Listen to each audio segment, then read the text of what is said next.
முதல் வாசகம். இயேசுவோடு இணைந்த நிலையில் இறந்தோரை கடவுள் அவருடன் அழைத்து வருவார். திருத்தூதர் பவுல் தெசலோனிக்கருக்கு எழுதிய முதல் திருமுகத்திலிருந்து வாசகம். அதிகாரம் 4 இறைவசனங்கள் 13 முதல் 17 முடிய. சகோதரர் சகோதரிகளே, இறந்தோரை பற்றி நீங்கள் அறிந்திருக்க வேண்டும் என நாங்கள் விரும்புகிறோம். எதிர்நோக்கு இல்லாத மற்றவர்களைப் போல் நீங்களும் துயருறக்கூடாது. இயேசு இறந்து உயிர்த்தெழுந்தார் என நாம் நம்புகிறோம். அப்படியானால் இயேசுவோடு இணைந்த நிலையில் இறந்தோரை கடவுள் அவருடன் அழைத்து வருவார். ஆண்டவருடைய வார்த்தையின் அடிப்படையில் நாங்கள் உங்களுக்கு கூறுவது இதுவே: ஆண்டவர் வரும் வரை உயிரோடு எஞ்சியிருக்கும் நாம் இறந்தோரை முந்திவிட மாட்டோம்.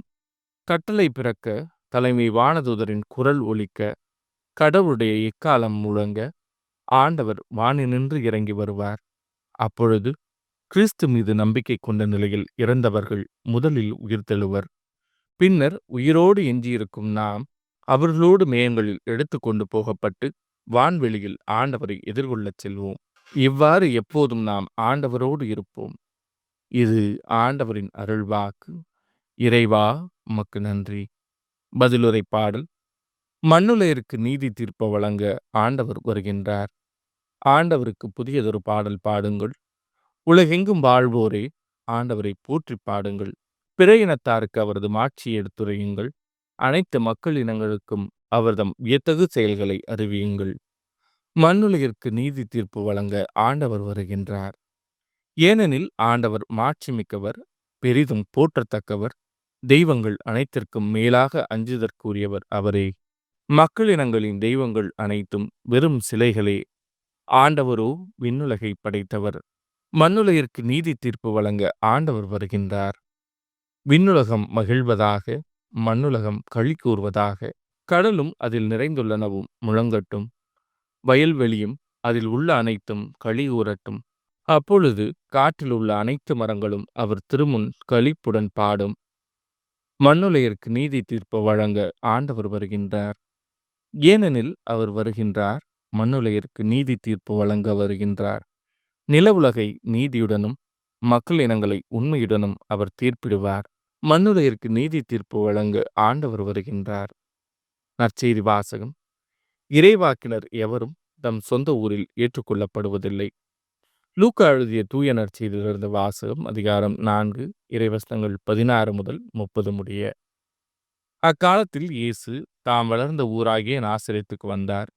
தமது வழக்கத்தின்படி ஓய்வு நாளில் தொழுகை கூடத்திற்கு சென்று வாசிக்க எழுந்தார். இறைவாக்கினர் எசாயாவின் சுருளீடு அவரிடம் கொடுக்கப்பட்டது. அவர் அதை பிரித்தபோது கண்ட பகுதியில் இவ்வாறு எழுதியிருந்தது: ஆண்டவருடைய ஆவி என்மேல் உள்ளது, ஏனெனில் அவர் எனக்கு அருள் பொழிவு செய்துள்ளார்.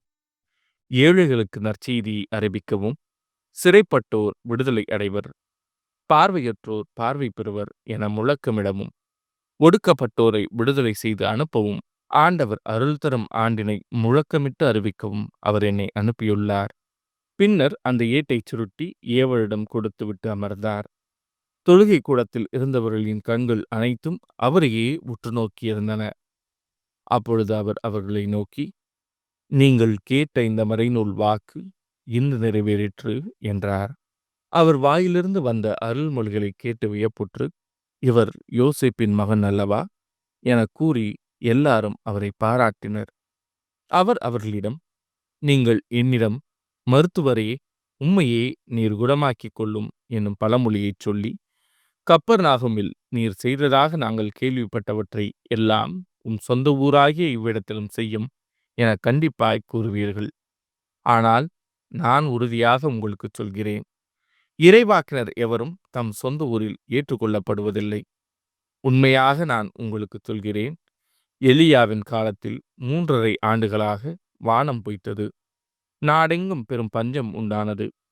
அக்காலத்தில் இஸ்ரேலரிடையே கைம்பெண்கள் பலர் இருந்தனர். ஆயினும் அவர்களுள் எவரிடமும் எலியா அனுப்பப்படவில்லை. சீதோனைச் சேர்ந்த சாரிபாத்தில் வாழ்ந்த ஒரு கைம்பெண்ணிடமே அனுப்பப்பட்டார். மேலும் இறைவாக்கினர் எலிசாவின் காலத்தில் இஸ்ரேலரிடையே தொழுநோயாளர்கள் பலர் இருந்தனர். ஆயினும் அவர்களுள் எவருக்கும் நோய் நீங்கவில்லை. சிரியாவைச் சார்ந்த நாமானுக்கே நோய் நீங்கியது என்றார். தொழுகை கூடத்தில் இருந்த யாவரும் இவற்றை கேட்டபோது சீற்றம் கொண்டனர். அவர்கள் எழுந்து அவரை ஊருக்கு வெளியே துரத்தி அவ்வூரில் அமைந்திருந்த மலை உச்சியிலிருந்து கீழே தள்ளிவிட இழுத்துச் சென்றனர். அவர் அவர்கள் நடுவே நடந்து சென்று அங்கிருந்து போய்விட்டார். இது ஆண்டவரின் அருள்வாக்கு. கிறிஸ்துவே உமக்கு புகழ்.